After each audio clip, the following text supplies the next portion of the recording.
Hello everyone, I'm Sidharth Ranjan and this is joint work with Professors Martin, Sumit and Rajakrishnan. Today I'm going to talk about dual mechanism priming effects in Hindi word order. This presentation is outlined into various sections. First, I'll introduce the research problem, followed by a brief background. Then I'll describe experiments, results, followed by a discussion and the conclusion. So Hindi is a verb final language which is rich in case marking and exhibits high degree of word order freedom.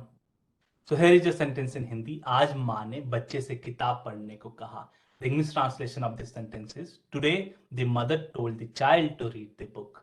The same sentence could also be possibly spoken in varieties of ways such as this or this, expressing the same idea and while they are also being grammatical. So if we ask Hindi speakers, so most of the Hindi speakers would prefer the first sentence as the best syntactic choice as compared to the all other competing variants such as sentence 2 and sentence 3. So here the research question that comes to our mind is, what distinguishes the first sentence from all others? Is it that there is some kind of a production ease or some kind of a comprehension ease? So overall, the goal of our project is to develop a computational model of word order using cognitive and discourse factors. So here in this work, we set up a task to predict if a sentence belongs to a different sentence category, which has originally appeared in the corpus, and they are considered as the most preferred syntactic choice against all the other artificially generated grammatical variants expressing the same meaning. So for this, we first ask, how do words and syntactic structures in a sentence influence the word order of the following sentence? And we found evidence for lexical syntactic priming in our Hindi corpus data for the task of Hindi syntactic choice prediction. Our second question is, how does dual mechanism hypothesis explain the priming patterns in Hindi? And we found that different priming patterns are driven by multiple different sources or different cognitive mechanisms. And we also validate our results using a targeted human evaluation. So our study is based on written text, and as we know, written text is a consequence of language production. However, it's often edited to facilitate comprehension for the readers. So all we are saying is that our results have implications for both language comprehension as well as language production. Nevertheless, the psychological reality of our findings needs to be validated in unspoken data. So in Hindi, there is close correspondence between sound and symbol, and we would anticipate that similar behavior would be seen for speech data as well.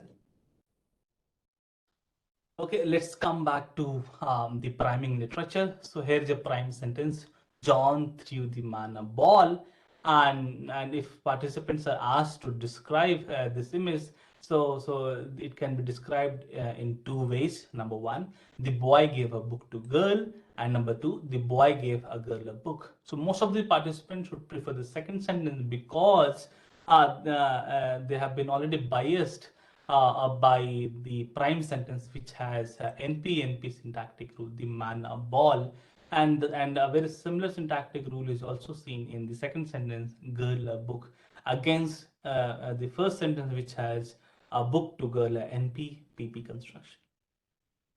So if the prime and target sentence have identical verb, then such priming effects are more pronounced, and such effects are being attributed as lexical boost effect in psycholinguistics literature. So in this work, we investigate how do these priming effects explain various word ordering patterns in Hindi. And for this, we make use of surprisal theory. So surprisal theory is one of the pioneering theory in sentence comprehension literature. And according to this theory, the comprehender builds some kind of a holistic expectations of syntactic structures or phrases based on whatever syntactic structures that they have already seen in the sentence. And mathematically, surprisal of a word can be explained as a negative log probability of a word given a context, which context could be either the preceding words or some kind of syntactic structures.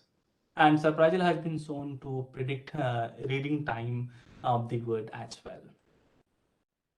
So using surprisal theory, we estimate lexical priming using lexical repetition effects. So here the idea is that words that have occurred recently in the text, so there is a high chance, it's most likely that those words should reoccur in subsequent sentences. And we model, we account for such repetition effects in terms of lexical priming effects using a Casey-based language model. And then we also make use of adaptive LSTM surprisal framework proposed by Van Sindel and Lynch in 2018, where they propose a very simple method to account for syntactic priming. So what they say is, or what they demonstrate is, that they take a base LSTM language model and then they adapt that model on some adaptation set from where one would want to acquire some linguistics information in terms of syntactic structures or other linguistic information, and then they update the weights of that language model based on those sentences using cross entropy laws, and then they use those new weights to test or to estimate surprisal on the test sentences that we are interested in. So in this approach, one can estimate the surprisal of the sentences of our interest by encoding prior linguistics information which are in the adaptation set. And they found that this particular approach or adaptive approach significantly improves the ability to predict human reading times. And they also demonstrated that this particular modeling approach acquires syntactic structures, and they explain it in terms of syntactic priming. So we make use of these two frameworks, the lexical repetition effect, which we encode it as lexical priming, and then the adaptive LSTM surprisal, which we represented as syntactic priming, to investigate how do these effects explain word ordering patterns in Hindi. In a way, can they help predict what is the optimal or the best syntactic choice in Hindi. And for this, we conduct various experiments. And for this, we make use of Hindi Urdu tree bank corpus. And from the corpus, we take dependency trees, and then we linearize it. And then we also subsequently we also create variants by permuting these pre-verbal constituents in the dependency tree, expressing the same idea while they are also being grammatical. And then we set up a binary classification task where the job is to predict if a sentence belongs to a reference sentence category, which has originally appeared in the corpus, and they are also considered as the best syntactic or the most preferred syntactic choice against all other competing variants which express the same idea while being grammatical. And then we use a logistic regression model where the task where the dependent variable is choice, where the label 1 corresponds to preference for reference and label 0 corresponds to preference for variant. And then we estimate independent variables for all these test sentences, at sentence level. So we estimate the dependency length of this reference sentences as well as all the variants at sentence level. Subsequently, we estimate the PCFG surprisal and then the givenness in terms of information status, and then we estimate the trigram surprisal, LSTM surprisal, and then our main predictors, lexical repetition surprisal as a representative of lexical priming, and adaptive LSTM surprisal as a representative of syntactic priming. And here is our first research question: how does previous sentence adaptation help in predicting the word order of the following sentence? So here we estimate the surprisal of the test sentences, which comprise of reference and variant. So here we take base language model, which we adapt on one preceding sentence from these test sentences. And once our model is adapted on these preceding sentences, and once our adaptable language model is ready, we estimate the surprisal of this test sentences. And for the next test sentence, we again revert back to the base language model and then repeat the same process. And then we investigate our hypothesis, our research questions on varieties of linguistic constructions. So today we just discussed about Levin's verb classes and conjunctive verb construction. We have also done investigated other linguistic constructions that we would ask the audience to refer to the paper. And then we also conducted a human evaluation to validate the efficacy of our results for real human data. And the performance metric is binary classification accuracy, where that is to what extent or what percentage of sentences the lexical repetition surprisal predicted the reference sentences against all other competing variants, and subsequently for syntactic priming as well. So here is our first result on Levin's verb classes. So here, over and above baseline language model, when adaptive LSM surprisal was added, we see significant jump in the classification accuracy for give verb class.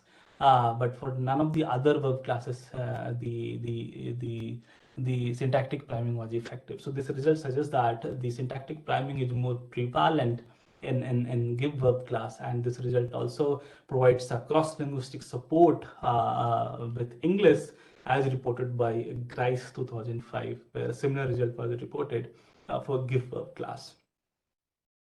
Then we also investigate our research question on conjunct verb construction, which comprises a noun verb complex predicate, where the verb is followed by a highly predictable verb is followed by a noun leading to non-compositional meaning, such as khyal rakhna, which means to take care, as compared to guitar rakhna, where you're actually physically keeping the guitar down. So we isolated all those constructions which has this non-compositional meaning, and we associate them with the conjunctive construction, and then we test our research question. And here we found that over and above baseline language baseline model comprising of all other predictors, when adaptive LSTM was added, we don't see a single jump in the classification. Actually, that means for conjunctive construction, we don't see a syntactic priming effect. However, we did a small ablation experiment just to tease apart the lexical priming and syntactic priming. So here we removed all the lexical repetition surprisal measures from the model, and then we found that adaptive LSTM surprisal was significant predictor of syntactic choice. That means for conjunctive construction, we see a significant effect of lexical priming, whereas for Levin's verb classes, we saw significant effect of syntactic priming. So these different priming effects are evident in our for different constructions. And so here is another result on regression result on conjunctive construction, and the regression coefficients are all significant, which suggests that all our measures are significant predictor of syntactic choice, and our results have implications for real human data. So we asked 12 participants, 12 Hindi native speakers, to judge if a sentence is a reference sentence or a variant sentence. And interestingly, 90% of the time, the human participants they labeled or they preferred the same sentence which has also originally appeared in the corpus. And our model was a good or a better predictor of human choice as compared to while model was predicting the original corpus levels. So our results have implications for dual mechanism hypothesis, where we saw that for Levin's verb classes, syntactic priming was more evident, and for conjunctive verb constructions, the lexical priming was more evident, and these different priming effects have been explained using different cognitive mechanisms, such as implicit learning for lexically independent priming effect and residual activation for lexically dependent priming effects. So just to conclude, Hindi word order preferences are driven by lexical syntactic priming, And the certain verb classes is give are more susceptible to priming than others, providing a generalized or cross-linked support with English. And there is evidence for dual mechanism priming effect. And then our human evaluation suggests that our model has capability to reproduce human behavior. And as a part of future work, we want to test our hypothesis on spoken data in order to make more substantial claims about language production. Thank you.